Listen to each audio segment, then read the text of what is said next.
Jawaar maxxanse suni liqqoo ana emotionally na godhee jechoota gari waan hin taane ka dubbadhe san dhiifama naa godhaa sorry because in generally nama guddaadha. Namni guddaan immoo arrabni homaamtuun bareedu silaa yaaduma ibsachuutu ture. Ammoo yeroo gari akkuma Jawaarii jimaa goggogaa qameetiin waan goggogaa san maxxansiisan anillee liqqoo isin beektan bishaan daakneetiin waan hin taane jechoota gari akkasii haasa'u suni sirriin turre dhiifama nu godhaa isiniin jechuu barbaada. Itti aansuudhaan waan Jawaar maxxanseerraa ani haasa'uu barbaada jechaadha. Amma because wantichi liqqoo tasgabbiidhaan yaada waan jiru ibsachuutu irra gaarii na fakkaata. Because fakkeenyaaf dhimma amma waa'ee shanii kanan waggaa 10 oliif Jawaaritti illee ergaa namni gaafa Jawaar waa'ee uummata kanneenii dubbachuu hafuura baafachuu sodaattu anatu afur dhaabatee faayitii godhaa ture. Kana isin warri dhiyoo online dhuftanii akkasitti maybe beekuu dhabuu dandeettanii warri duraammoo hin beektan jechuun waan qabsoo kana keessa gatii nu kaffalaa turrellee waan gruupiin double agentiin kunniin uummata Oromoo illee nullee godhaa turte jechaadha. So Jawaar Birraa Gammadii Basaasaa Wayyaanee Caasaa Abaa'oo Girmaa Xurunaa kan qabsoo barattoota yuunivarsiitii fashalsuuf bobbaafame ture jedhe. Birraa Gammadii Basaasaa Wayyaanee Caasaa Abaa'oo Girmaa Xurunaa fa'aa jecha. So Birraa immoo Birraanii silteedha basaastuudha. Ijoollee Oromoo haganaa hiiseera jedhee jalqaba kawaayee kiyya maxxanse Saabaa'oodha jechuun gruupii Girmaa Xurunaati jecha. So as biratti amma Jawaari wanti inni barreessee fi wanti Girmaan Xurunaa fa'aa yookiin gruupiin amma inni waliin hojjete jedhu barreessu kun barreeffamni ittiin ibsanillee jechi ittiin ibsanillee garaagarummaan qabu jechaadha. So wanti kun amma dhiqqoo naan galle amma fakkeenyaaf osoo as keessatti isinuun beektanii mire Saabaa'oon Birraa barattoota Oromoo haganaa hiisisee inni silxeedha maal jedhee kan asiin dura olola shaneen akkanarra jalqabdeen beektanii viidiyoo bara sanii immoo ani gaa isinii baasa jechaadha.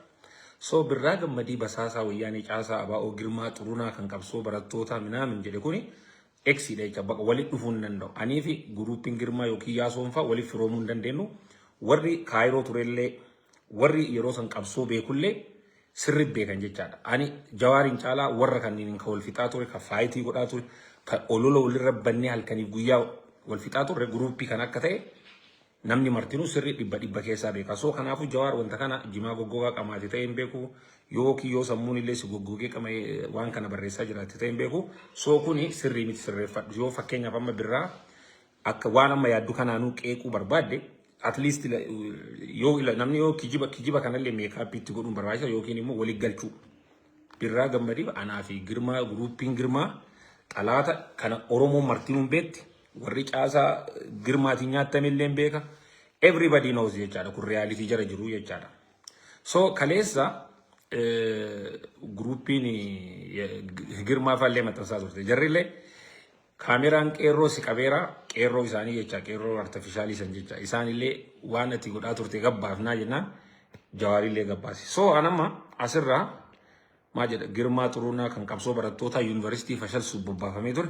Hojii yuunivarsiitii dabalatee sochii barattoota haayiskuulii naannawa Arsii Lixaa Shaashamannee Kofalee Hasaasaa fi kan kana babbaatan irratti bobbaafamee hojii boonsaa dalagaa ture jedha. So anini yeroo qeerroo qabsoo sanaan Shaashamannee illee turre Finfinnee ture 2016 Itoophiyaa bahee Kofalee Qoree Hasaasa kan kana hojii boonsaa hojjetaa ture jedhee kijiba baqa kun jechuun waa walii galuu miti. So kana inni akkasii haasirreeffatu barbaada. Kabira akka ani Kaayiroo deemee gaafa nadhaansanii yeroo san ana shaneetu gruupii Girmaa Xurunaatu Birraan silxeedha basaastuudha ijoollee Oromoo basaasuuf Kaayiroo dhufee jedhanii gruupii nama inni wal fixaaruun kun isaantu narra barreessee Oromoo na dhoofsisee jechaadha. Yeroo san hin beektan isin hiriira irratti ilmi Jaaldhukaasaa Bakakkoo fa'a gruupii ennu gurbaa Fiqaaduu Shumataa fa'a gruupii sanniintu anaa wal lole. Gruupii sun immoo gruupii Yaazoo gruupii Girmaa maalii kanniiniin caasaa tokko jechaadha. So yeroo san faayitiin kiyya uummata kana waliin ture amma immoo Jawaar fuudhee anayyuu gruupii san warra an xalaata kiyya gumaa himadhee waggaa meeqa ol fixaanii ture kan fuudhee caasaa isaanii na godhe jecha. Kana isinillee warri sammuu qabdan warri hubachuu dandeettanii san akkasitti adda baafadhaa isiniin jechuu barbaada. Kabiraallee maal jedha? Hojii yuunivarsiitii dabalataan sochii barattoota haayiskuulii naannawa Arsii Shaashamannee Kofalee fi kan kana fakkaatan irratti bobbaafamee jedhe.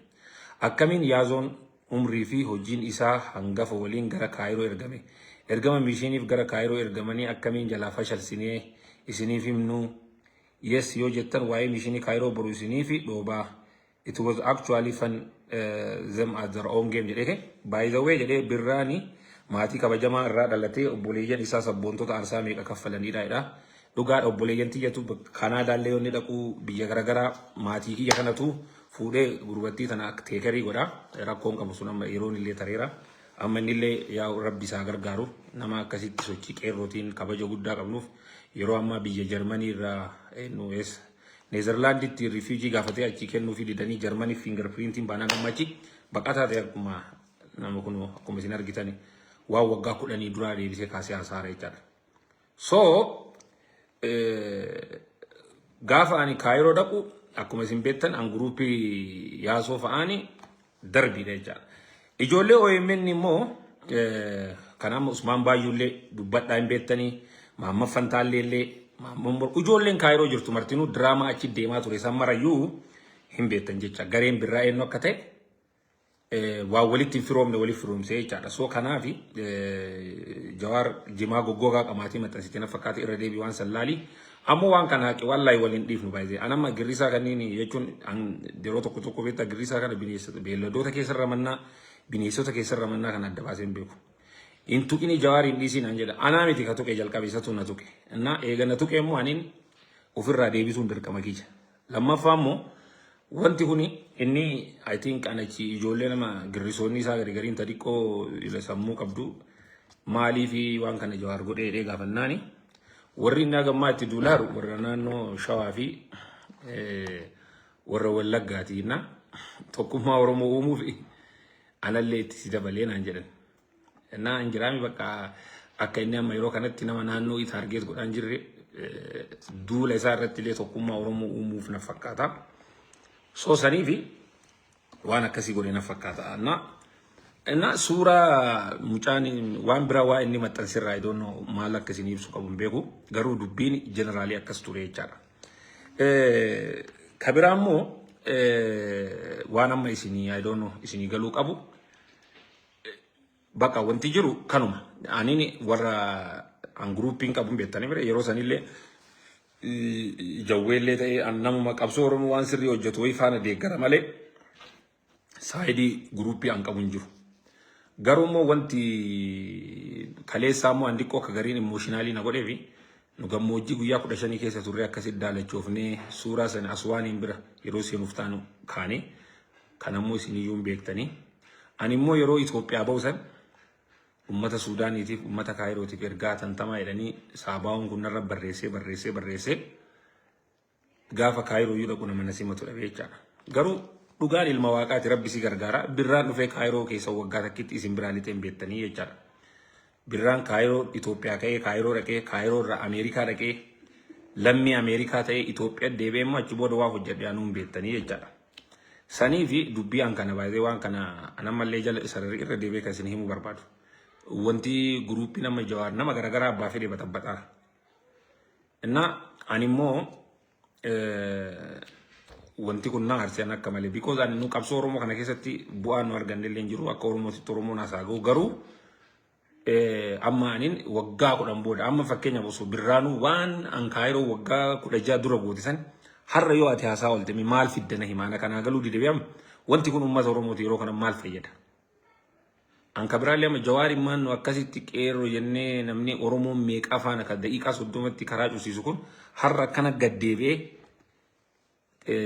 kun akka Araba kasartee olii gaddeemaa waanuma argi kana godhuun wallahi kun akka Oromootitti nuuf salphina feelariitii guddaadha jechaadha. So naa wantoota kanneen akkasitti illee ilaaluun barbaachisaadha. An kabiraa amma fakkeenyaaf suuraa garagaraa maxxansee wanti click hafiil gootanii filasinii galaame amma emooshinii yeroo dubartii waliin akkasitti yoo suuraa isaa maxxansu hagam akka nama dhukkubu xiqqoo isinii galaamire waan wanta qoshaashaa nama waa akka nama maxxansuun hagam akka nama aarsullee hafiil gootaniif. Innaa namoonni gariin immoo akka wannaatitti illee of ilaalina baay'ee amma ani fakkeenyaaf yeroo amma Itoophiyaa jira waan dogongora kamiifiyyuu jedhetti gaafatamummaa fudhachuuf am ready garuu immoo waan argine waan addan baane waan amma fakkeenyaaf waliin fakkaan birraa fuudhee Jawaar garee Girmaa Xurunaa fi Yaasoo fa'a yoo godhu yoo isin yookiin sammuun duluuluu ta'e yoo fayyaa namni hin qabaanne malee I don't know because duuba deebi'ee alaala waggaa 10 Facebook ka duraanii fa'aa jecha hagam akka onu faayitii godhaa turre jecha warra amma gaafa san Jawaar waa'ee warra kana hayyuu dubbachuu sodaata anatu dubbataa ture Itoophiyaa keessa illee taa'ee jechaadha. Sanii fi kana warri kaleessa immoo andiqqoo emotionally ta'e waan tokko tokko isinitti taasaa turellee jechoota garii dhiifama naa gootanii garuu immoo an kaampeenii kana manan istaappi haga ji'a tokkollee dhiisu haga ji'a lamallee haga Jawaar waan sana achirraa baasee dhiifama birra an because waan ani hin balleessine maqaa na kaasee waan ta'eef dhiifama na gaafachuu qaba. Ani yoo inni dhiifama nan gaafanne hadharraa jalqabee nan istooppii guyyaa 30 halkanii guyyaa an Jawaarii marra hojjedha jechaadha. Dogongora seenaa inni hojjetellee takka takkaan sanadii isaa takka takkaan gabbaasnaaf jecha. Ani waa'ee Jawaarii gosa isaa isin ka gaafadhee fi gosa himachuuf akka inni Arsii hin taane bira geenne irra qaraa jiru. Oromoo ta'uu danda'a san hin beekan Oromoon addaa baafattu. Garuu wanti waan kana gaafadheef illee innillee fakkeenyaaf anayyuu fuudhee guruuppii Girmaa Xurunaa keessa kana galchee fi nu guruuppii Girmaa Xurunaatiin walitti hin firoomnu qarallee nu beektan. DNA'n kennallee akkasii miti. Innaa namichattiin tun immoo waan nu wallaaltee fi akkasitti guruuppii kennaan guruuppii kanneen waliin nu fireemsite sanillee haa inni hubatuu fi ammoo dhugumaan isiniin jedha. Anama bakka Shaashamannee an jiru kanallee maatiin Jawaarii ijoolleen Jawaarii hin jirti. Poortulaandii illee bakka an jiru hin jirti. Innaa namichattiin tun bakka marattuu ima nu jala deemti. Garuu anamma gaddeebi'ee akkasitti waan baay'eellee waan garii isinii galaami waan inni ummata keenya dureeyyii keenya irratti akkaawuntii isaanii cufsiise. Ummata meeqasitti aangoo keessa sababa isaatiif akka ari'amte. Akkatti amma yeroo kana bee Jawaar akkuma isin beektan waldaa sikkoo mandoo ofirraa ari'ee caasaan ummanni keenya martiin ofirraa ari'ee biyyattiin teenallee nagaa argatteerti. Garuu anamma kiyya kana akka individually ufii isatu fotoo kiyya post godhee jecha waan ani hin goone fuudhee guruuppii Girmaa fi Yaazoo fa'aa ka isinuu beektan ka yeroo san halkanii guyyaa isaanii walirra hojjetaa turre isinillee beektan san fuudhee waan dharaan irra kaa'ee jecha innaa isin kana immoo Jawaariin waan inni godhe san dogongora inni godhe san you have to fix it. Yookaan anama ajandaa girrisaa kana isin harkaa jijjiira wallahi ji'a tokkoof ji'a lama waan biraan gootan an waa'ee Jawaarii qofa badaa isin maxxas isin dhuftuunee isumarraa qabsaa'uuf deemtan achiin booda waan amma inni sooshaal miidiyaa irra biizii godhuyyuu isin harkaa garagalchuu barbaadan. Garuu riyaalitii immoo dhugaa gaffiddaniitiin wal gaafannaa jecha. Innaa ishee Ahmad Bosona Baalee hin jira. Ishee namni sirra galuu fedhu Khaliil Gujii Burqaa. Ishee eenyuun akkamiin galcha. So kanaafuu amma isin waan mari'annu waan kanarraa yaadallee gaafii illee yoo qabaatan Kaayiroo fa'a bara san jirtanii wantoota kana irra akka haasofnu waan barbaaduufi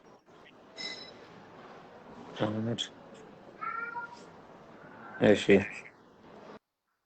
Hello.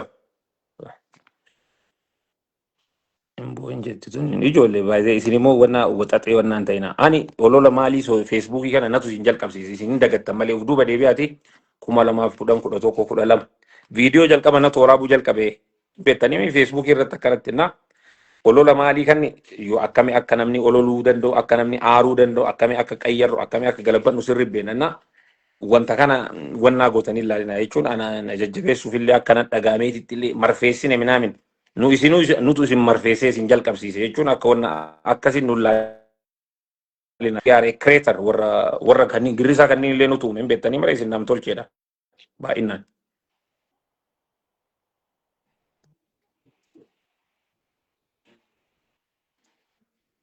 Kadiru Singh Gujii.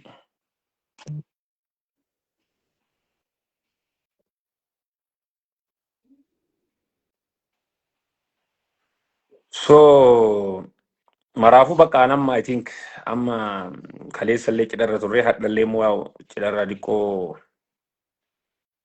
bara hunda jirra nuti Kaayiroo Hamza Hajifa hin beektani Kaayiroo bara san birraan maal akka godhaa ture shanee yeroo meeqa koonsertii akkanurra balleessite Gruuppii OMN maalii kana fa'aa manu qubayyuun qabnu kan yeroo san jarree shanee fi Jawaar fa biizii ol goote jecha har'a namichattiin gaafsan waa'ee shanee Jawaar dubbachuu fi ofirra albaatu sodaattu har'a waa'ee birraa akkana afaan kaastee dubbate wanti kiyya kun immoo in argitanii yoo Jawaariin kana booda asirraan balleessini nama baay'ee balleesseera siin durallee dhugatuu keessa hin jirre sii galee.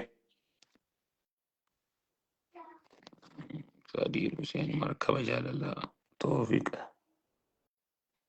So amma jarateen dubbii kana maal akka godhuu qabnu murteessuu qabnaa jecha. Birraa akkam nagaadhaa? Fayyaa akkam? Gaariidha. Yaaduma xiqqashoo siiqoo dhufanii. Mucaa keenya jaba waan taateef namni baay'een siifillee muquuqamaa nama hunda kallattii biraatti hin fudhatiniiti.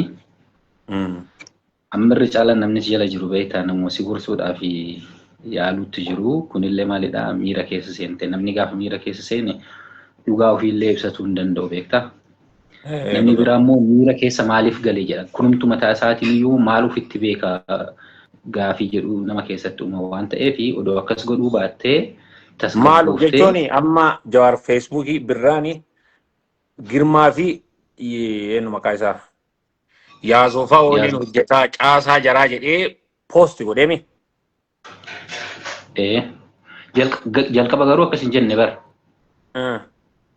Ati eega deebistee booda gara sii gafuudhe malee jalqaba Usmaayyootu iyyuu waa'ee cabinsa OMN Kaayiroo dubbatennaan sanii yaazoo fi birraa gaafadhu qofa jedhee dhiise iyyuu inni. Deebii keetiin booda gadi yaase wanta biraa odoo dhaabbattee eegdate heeyyuu I think itti fufa jedhee hin yaadu. Ammallee taanaan immoo anama waa'ee Kaayiroo birraa fi yaazoo gaafadhu ka jedhu yeroo san Kaayirootti ka wal lolaa ture guruuppii yaazoo shanee kanaa fi because fi guruuppii Jawaariiti mire. Eshi akkatee tutti. No akkasimarree yeroo san guruuppii malee atamma yeroo san Usmaan faallee OMN Kaayiroo beeyani yeroo san ijoollee OMN hojjettu kana marayyuu beeyani. Eenyu maqaa isaa warra achi dhufe baay'inaan gaazexeessaa sammara anatu birraashoo irra intervii godhee achi booda gaazexeenyaa OMN ta'anii ijoollee OMN illee walii olla yeroo sannu.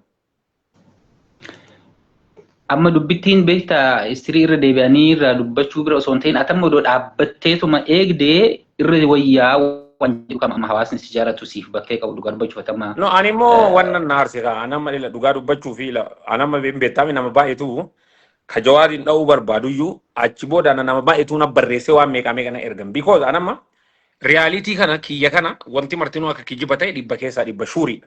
An fakkeenyaaf kana ijoollee Kaayiroollee warra guruuppii maraayyuu asirra galcheetiin birraa yeroo san engeejimentii maal jara waliin waa takkitti akka hin goone dhibbaa asiin mirkaneessuu hin danda'a. Kanallee amma Usmaan baay'uullee beekaa mucaa coofiraasiitiif ijoollee kenna waliin dur kofalirraa beekan isallee. Gaafa Kaayiroollee waan ta'e marayyuu inni nu sirri beekaa maamma fantaallee ijoolleen achi jirtu marti nu sirri beetti wanta haarawaa miti jecha. So waanuma akkana ijoolleen tun beektu har'a fideetiin birraa yeroo san aniif guruuppii saniin anaa xalaat beekama kana namni martinuun beeka ka yeroo san Kaayirootti illee na dhoofsise jara har'a fideetiin ana akkamiin jara waliin nagalchuu danda'e. Inni arrumallee waan jedhu qaba ilaalaalle birraa koolaal inni arrumallee waan jedhu qaba ati amma waan hin jedhu jechuudha akka nama xiqqoo sirriitti si beeku tokkollee siifillee bakkee qabu tokkotti dhugaa dubbachuu fi atoo mucaa barate. Garuu waan biraa caalatti illee keessattuu gama aartiitiin jijjiiramni ati fidde yaa'u gama saniin saba baay'ee fayyaddeerta sabichillee beekuu baatullee kanaaf kana beekuu tokkotti isin lamaan osoo libbuu baattanii gaariidha. Keessattuu namni sabaa fi waa socho'an jedhu odoo libbuu baatee gaariidha. Gama biraatiin immoo maalidha amma inni si qofa irratti miti namoota wantoonni garaagaraa karaa isaatiin bira gahu hundumaayyuu kuni dhiibbaa sabarratti uuma jedhee waa yaadu hundumaayyuu akkuma argitu onnoo godhaa jira. Ati odoo dhaabbattee kiyya maaliif kiyya waan amma inni waliin warra amma inni wal fixaaru ummatu haya jedhee maafiyaa amma inni asiin dura saaxilaaru dhugaa dha'ee wal cafacafaarti. Ana ka waan kanniin keessa hin jirre maaliif fuudhee as keessa na galche? Anama beegaafiin kiyya ka jalqababe. Amma birraa anuu akka gorsaatti si dhufe waan ta'eef amma isarraa difeendi godhuuf sitti dhufe sannoo bada. Ani maaliif ani saayidii kan keetirraa si dhufe maaliif jedhe? Deebiin ati isaa deebisaa jirtu isa waa godhu osoo hin tahin deebisee sima waa godhaara birraa. Biraazarlii sitti maala kan sima waa godhaa jiran maaliin amma fakkeenyaaf amma waa'ee duratti waan tan AI fayyadamtee galaksisanii wanta namni hojjanneen yoo maqaana balleessanii fiilingii san haa fiil gootaniif inni illee isinillee waan jedhu kana deebii kennaa jirta. Garuu fiil namni kenna kamarre haa fiil godhuu feeka anamma dhugumaan ati saayidii itti sanii yaadee akkas poosti goote waan godhe sana. no anini ile wanti kuni hin beekan beektaame an saayikolojiidha hagam akka nama jawaariin jaalatu ijoollee isa jaalatu mara hagam akka dhukkubsuun hin beeka anillee immoo akka jara dhukkubuun anallee akkamitti ila osoo inni beele anini waan inni dharaan godheef anillee dharaan godhaara amma osoo inni waan dhugaa wayii fakkeenya waan birraan godhe wayii osoo dhugaan dubbate rakkoon qaba baqa dhugaa homaa fiduu hin dandeettu biro yoo namni dhugaa waa wayii jedhe garuu dharaan abbaan fedhellee jennaani iyyunoon abbaan fedhe dharaan waan fedhe sirra kaa'uu hin danda'u sii galee kun. Amma laali kaa'ila birraa maal amma si duuba illee ta'ee namoonni sitti dubbachuudhaaf odoo barbaadanuu carraan dhagatiin maal akka jedhaaran beektaa?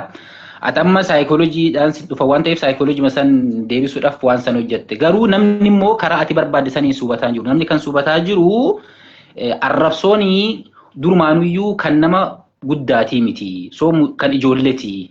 Si galee gama biraas immoo arrabsoonii kan nama dhugaa qabuutii miti. Namni dhugaa qabu. Qoy nama beekan galli qoy Jawaar amma namichattiin suni birraa gammadii basaasaa wayyaanee caasaa abaa'oo girmaa xurunaa kan qabsoo barattoota yuunivarsiitii bashalchuuf bobbaafamee jechuu mirga qaba. Mirga hin qabu ta'uu danda'a. Ati garuu aramma kan sin jedhaan waa'ee Jawaar odonnaa irraa dhiisee waa'ee keessaa anama fotoon fotooshooppiin akka feekii ta'e namni beeku ka hagana isaan dhukkubse kun immoo hagam akka nama dhukkubsu asirratti teessaa godhame. Birraa nama ta'uu ta'ee anam fakkeenyaaf akka kadirti gaasitti haasa'u Jawaar dhukkubsachuu miti maaliif Jawaar akkuma ati beektu waan baay'ee keessa dabareera sun rakkoon qabu.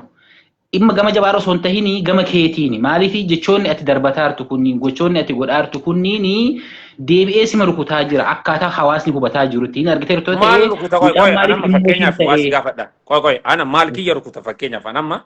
An irdaata ummata kanaatiin jiraadhamu jechuun keessattuu anama ummata jedhu nama maraa miti ammallee bee namni fakkeenyaaf ana Jawaartu waa'ee kiyya kaasee dubbate. Ani Jawaarri dharaan maqaa kiyya kaasee waan inni dharaan maqaa kiyya kaasee anillee Jawaari marra duulaara isatu narra duulee anillee Jawaari marra duulaara jecha kun amma hawaasa maaltu sagalchiree hawaasni okay yoo reyaalitii beekuu danda'e okay Jawaariin mucaa kana maaliin maqaa kana balleessite dharaan irra keetteedhe dhugaa kiyya yookiin naa baasu. Yoo dhugumaan immoo yakka hojjedhee jiraadhe yakka sanarra mirkaneesseetiin waan Jawaar jedhe san mirkaneessu. Achirraa yoo hafe abbaan fedhe waan wayii cadhistee sa'a jimaa goggogaa qamaatee waan wayii maxxansitee biraalitti achiin boodaatiin nama dhukkubsattee atiin si aarsaa wanti kun immooshinaalee ati gaafa gammoojjii Saharaa keessa turte fa'a.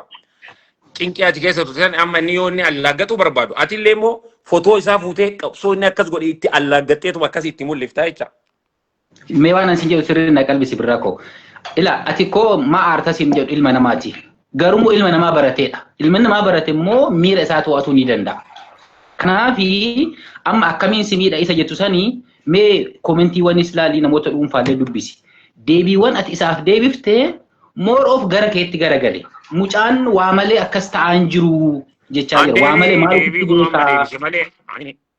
deebii amma deebise malee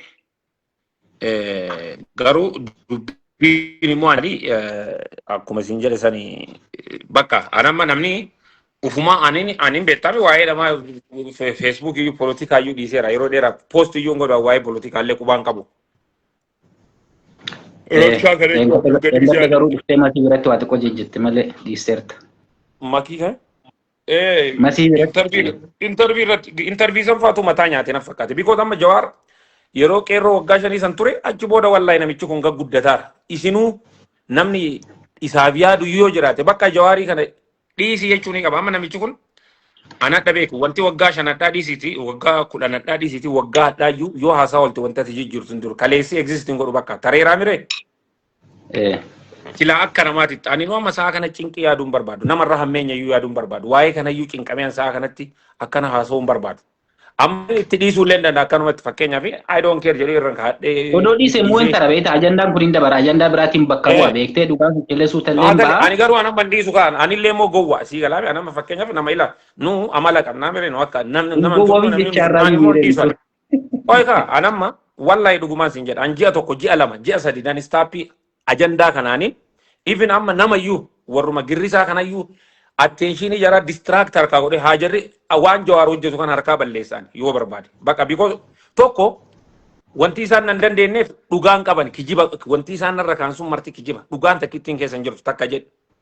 Lammaffaa wanti sun har'a Oromoo hadhaatiif wanta takkitti illee wanti inni fayyadu qabu osoo dhugaayyuu ta'e. Sadii anama sa'a kanatti inni ajandaa wayii torbee darbe Daawud Ibsaa fa'aa Dr. Abiyyi dinqisiifannaan achi booda inni abaa'uma shanee tan akka qarabee achi dura bee hin sodaatan beektaa biyya wayii amma I think abdii muratee giivaappii godhee hin beeku gaafa nurra duulaa turre warruban manni waanuma manni jedhee duulu kana beenu of duuba deebi'ee waggaa 10 laal waanuma angodhaa ture keessattuu. Kaati goota sima beeknaa ka inni godhillee ima beeknaa amma mee atamma isi koy kana hin beektaa birraan ani girmaa fi yaasofoolii hojjedhaan. Ani san hin beeku. San hin beeku amma ilbar waan jedhaa jiru. Dura duuba deebitee ka beektu ta'ee bee seenaa qabsoo ani hin beektaa. Laa jechuun tattaaffii gama jechuudha. Ka innillee kasiifis sirrii ka isaafis sirrii sun ko warra kallattiidhaan miseensanii ta'e hojjetutu beekuu danda'a. Beekullee immoo akka isaan amma kana san jechuun. Ati waan amma Jawaarii jedhee maxxanse kana bee waan Jawaar maxxanse kana waan Girmaa Xurunaa fi Saabaa onnarra maxxansiteen beektaa mi'an 2014-15. Hojii kee ta'uu dhiisuu danda'a. Birraa waan isin jedhaa jiru amma akka Jawaar hojii kana beektaati kana beektaati. Birraa mee gaafii na dhagaye. Mee takkatti kana naa deebisi kaayee naa deebisi kana yee. Okay si deebisa dhageeffadhu ka. Si deebisa dhageeffadhu ka. Hin beeku yookiin hin beeku naan jedhu. Kamiin?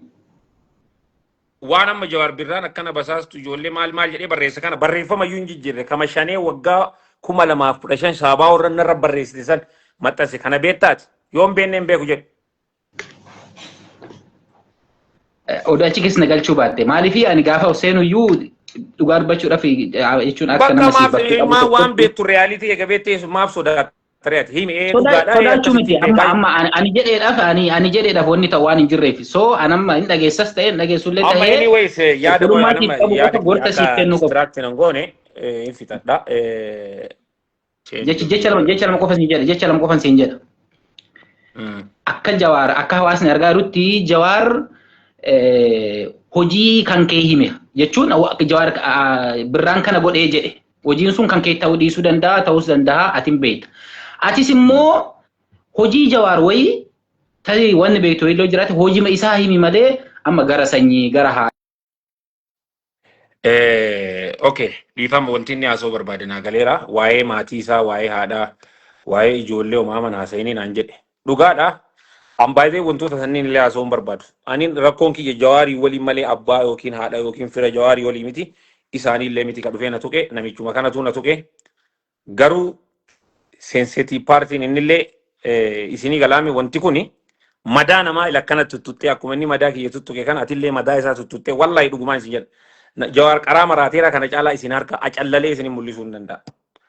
Inna maraafuu jawwee siyaasni harkaa badee na fakkaata. Namni yeroo tokko yoo kijibullee meekaappii itti godhu yookiin waanuma fakkaatu fakkeenyaaf amma isin uf duuba deebitanii ani wanna amma screen share baay'ee wantoota mara isinii maxxansuuf deema barreeffamaa fi waan yeroo san Saabaa onnarra barreessaa turanii achi booda illee Kaayiroo maaltu akka deemaa ture